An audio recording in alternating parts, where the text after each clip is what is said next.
জয় গুরু বন্দে পুরুষোত্তম। আমার ছোট ব্লগে সবাইকে স্বাগত। আজকে শুক্রবার, অর্থাৎ গতকালকের শ্যুট করেছিলাম। এটা ভোগ লাগিয়েছি। আমাদের পরমপিতা তালের বড়া খেতে খুব ভালোবাসে।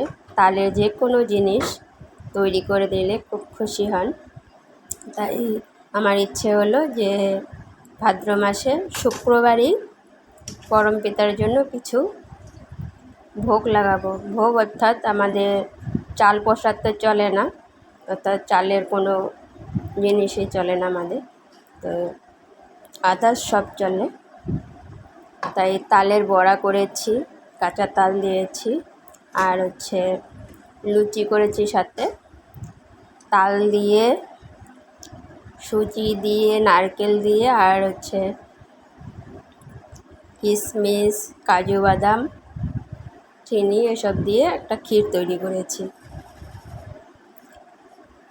আর আমাদের জন্য খিচুড়ি করেছি। তো খিচুড়ি প্রসাদ তো দেওয়া যাবে না, আমাদের জন্য করেছি। শুক্রবারে পুরো নিরামিষ, তাই সব কিছু তৈরি করতে অনেকটা বেলা হয়ে গেছে।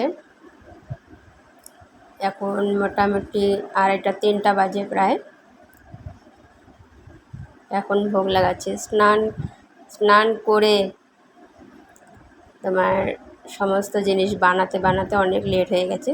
তার আগে খিচুড়ি আর বাড়ির জন্য লাবড়া একটা ভাজি করেছিলাম। ওগুলো করে স্নান টান করে ঘর সব তৈরি করতে অনেকটা টাইম লেগে গেছে। থালা বাসন মেজে টেজে নিয়ে, জানোই এত কিছু তৈরি করতে গেলে কত বাসন লাগে, অনেক বাসন বেরিয়েছে।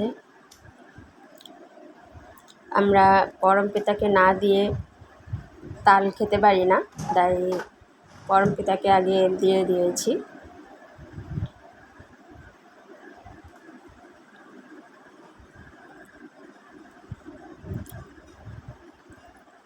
আর আমরা প্রসাদের উপরে কখনো তুলসী পাতা দিই না। আদার্স তো তোমার কৃষ্ণভোগে সকলেই তুলসী পাতা দিয়ে থাকে। কৃষ্ণভোগে, তারপরে লক্ষ্মী পুজো, অনেক পুজোতেই দেয়, কিন্তু আমাদের পরমপিতা এখানে তুলসী পাতা চলে না। নিবেদন করে দিচ্ছি। আর ওখানে নারকেলের জল দিয়েছি।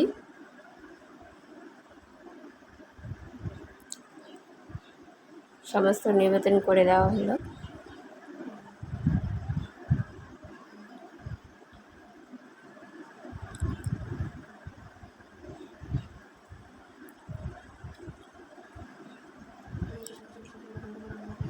তোমরা কিভাবে ভোগ লাগাও তোমরা কমেন্টে জানাতে পারো। আমার যদি কোনো ভুল ত্রুটি হয়ে থাকে তাহলে তোমরা বলতে পারো।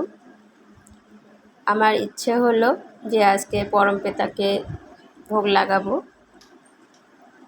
তাই লাগালাম।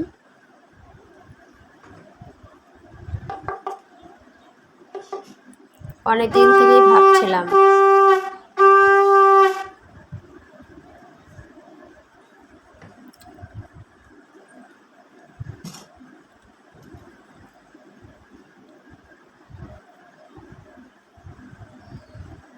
আমার হয়ে গেল, তোমরাও প্রসাদ গ্রহণ করবে।